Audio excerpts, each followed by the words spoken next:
Assalamualaikum warahmatullahi wabarakatuh. Perkenalkan kami dari kelompok satu akan menyaksikan hasil pekerjaan kami yang berjudul mengelola keberagaman dalam organisasi.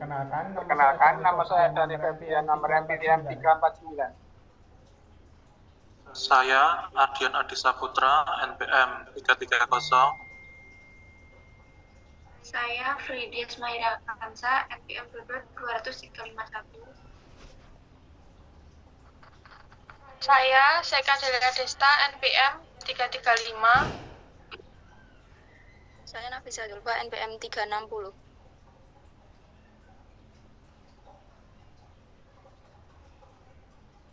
Yuk, next slide.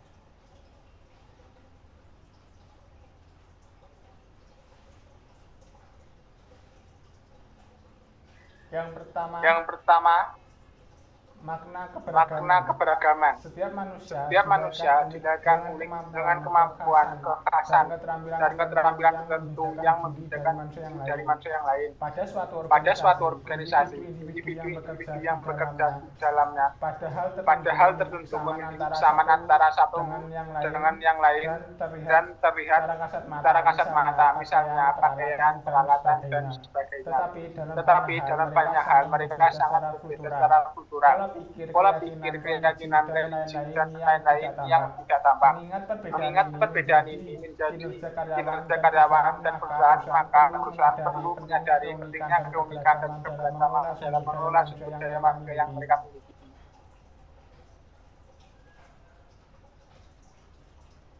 Kemudian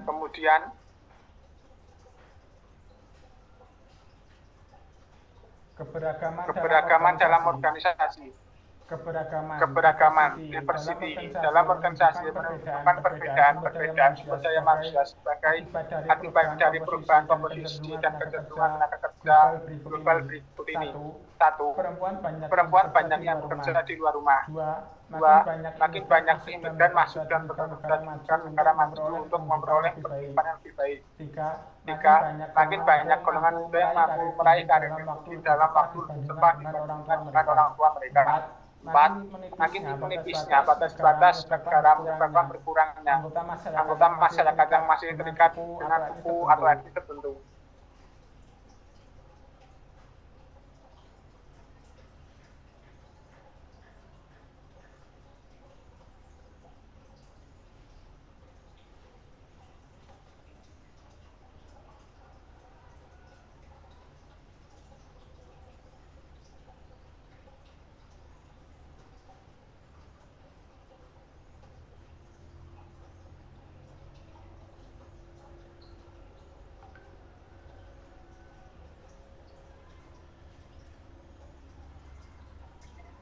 Isu-isu keragaman dalam organisasi. Isu utama yang masih didengungkan hingga saat ini berkaitan dengan keragaman adalah gender dan golongan minoritas di banyak negara. Perbedaan gaji atau imbalan yang diterima masih terjadi. Pekerja perempuan secara umum memperoleh gaji atau imbalan lebih rendah dibandingkan mitra kerja laki-laki. Kondisi ini disebut sebagai kesenjangan penerimaan gaji atau pay gap, yang menyebabkan kesejahteraan hidup pekerja perempuan rata-rata masih di bawah kesejahteraan pekerja laki-laki. Selain itu, tidak banyak sektor pekerjaan yang dapat dimasuki oleh kaum perempuan sehingga terjadi pemilihan jenis pekerjaan atau optional segregation. Kondisi hampir sama juga dialami kelompok minoritas. Mereka mengalami kesenjangan penerimaan gaji dan pembatasan peluang kerja dibandingkan kelompok mayoritas. Selanjutnya,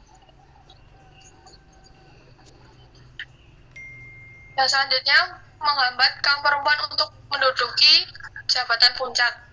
Yang pertama, salah satunya karena fenomena gas scaling. Gas scaling adalah berbagai hambatan sistematis yang diciptakan oleh pihak tertentu untuk mencegah kaum perempuan naik jabatan atau menduduki jabatan prestisius dalam suatu organisasi. Yang kedua, selain fenomena gas scaling, kaum perempuan juga terhambat karena memiliki taraf pendidikan lebih rendah dan kurang berpengalaman dibandingkan laki-laki. peran stereotip perempuan yang lebih banyak diarahkan untuk bekerja di sektor domestik atau menjadi ibu rumah tangga setelah menikah. Berkontribusi terhadap rendahnya pendidikan dan kemampuan manajerial perempuan dalam menjalankan bisnis.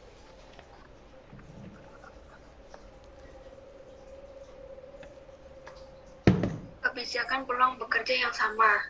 Latar belakang munculnya kebijakan peluang bekerja yang sama, equal employment opportunity, didasari oleh prinsip bahwa manusia di dunia ini sama kedudukan dan derajatnya di mata Tuhan Yang Maha Esa. Dengan demikian, diskriminasi dalam kesukuan, warna kulit, agama, jenis kelamin, suku bangsa, usia, kondisi fisik, dan mental harus dihapus dan dilarang dipergunakan dalam seluruh praktik ketenagakerjaan, mulai dari tahap rekrutmen hingga pengangkatan dan kompensasi.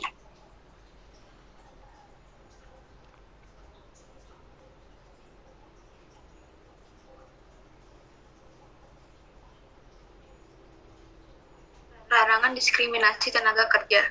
Larangan bagi diskriminasi tenaga kerja muncul dalam Konvensasi Organisasi Buruh Internasional, International Labour Organization nomor 111 tentang diskriminasi dalam hal pekerjaan dan jabatan yang menyatakan diskriminasi terkait dengan 1. Setiap pembedaan, pengecualian atau pengutamaan atas dasar ras, warna kulit, jenis kelamin, agama, keyakinan politik, kebangsaan, atau asal-usul sosial yang berakibat meniadakan atau mengurangi persamaan kesempatan atau perlakuan dalam pekerjaan atau jabatan. 2.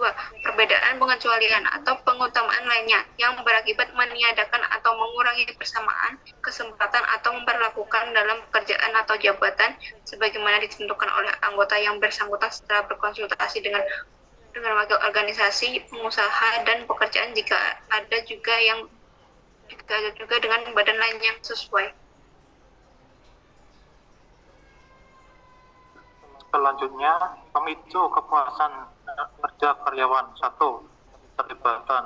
2. Pemberdayaan. 3. Pengembangan karir.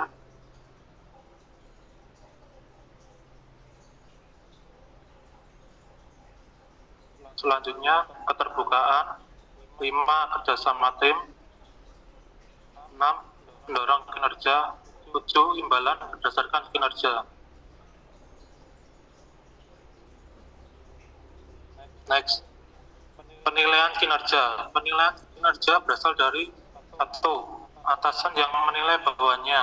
2. Bawahan yang menilai atasannya. 3. Anggota tim atau rekan-rekan sejawat yang menilai seseorang. 4. Pihak luar. 5. Diri sendiri. 6. Beragam sumber, yakni gabungan dari penilaian nomor 1 hingga nomor 5. Metode yang terakhir ini disebut juga penilaian 360 derajat.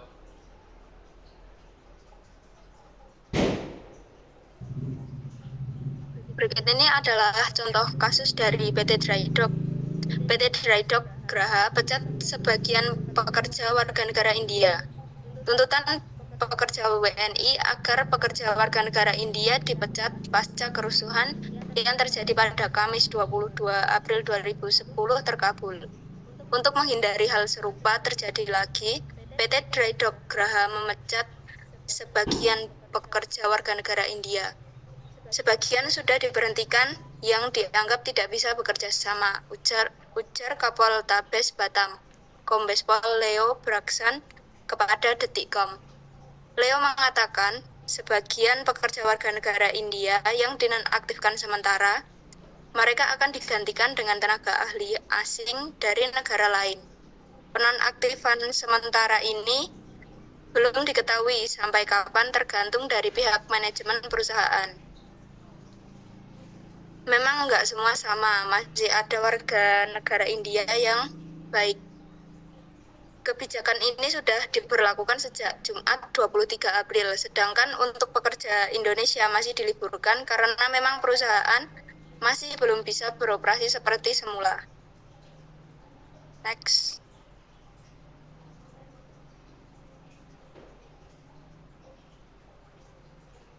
Menurut Leo, pihak manajemen perusahaan masih terus membenahi segala kerusakan yang terjadi. Perusahaan berjanji secepatnya mungkin mengaktifkan kembali aktivitasnya. Pekerja tadi masih beres-beres. Perusahaan masih berusaha secepatnya untuk memperbaiki segala kerusakan, tandasnya. Selain memecat sebagian pekerja, hasil rapat Muspida Batam juga meminta agar para warga negara India di Batam meminta maaf kepada rakyat Indonesia pasca kerusuhan terjadi. Kemarin tokoh masyarakat warga negara India sudah meminta maaf atas kejadian tersebut yang menyebabkan ketersinggungan dan ketidaknyamanan masyarakat Indonesia. Jelasnya, PT Dry Dock mempunyai 3 anak perusahaan, 2 diantaranya PT Dry Dock Naninda dan PT Dry Dock Graha. Kerusuhan terjadi hanya di PT Dry Dock Graha. Total pekerja PT Dry Dock World mencapai kurang lebih 25.000. Sebelumnya, tersangka biang kerok kerusuhan dari pekerja warga negara India berinisial B sudah ditahan di Poltabes Balerang, Batam.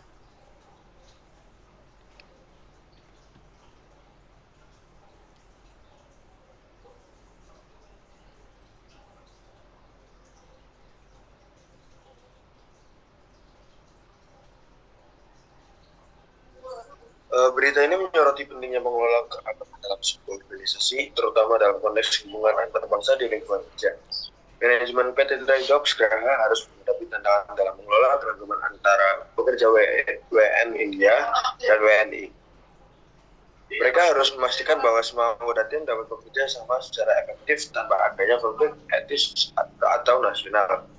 Selain itu, tindakan penonaktifan dan pemecatan pekerja WNI India yang terlibat dalam perusahaan menunjukkan pentingnya menegakkan disiplin dan standar perilaku yang setara bagi semua anggota tim tanpa memandang asal-usul mereka.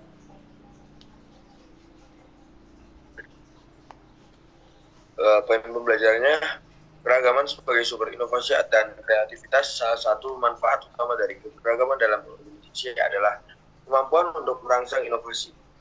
Ketika individu dari latar belakang yang berbeda bersama, mereka membawa pandangan yang unik terhadap masalah dan situasi yang dihadapi. Ini memicu terciptanya solusi yang lebih kreatif dan efektif.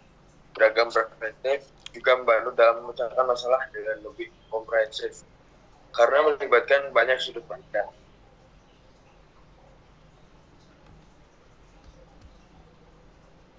Mungkin itu saja presentasi dari kelompok kami. Kurang lebihnya mohon maaf. Nun wal kalam wassalamualaikum warahmatullahi wabarakatuh.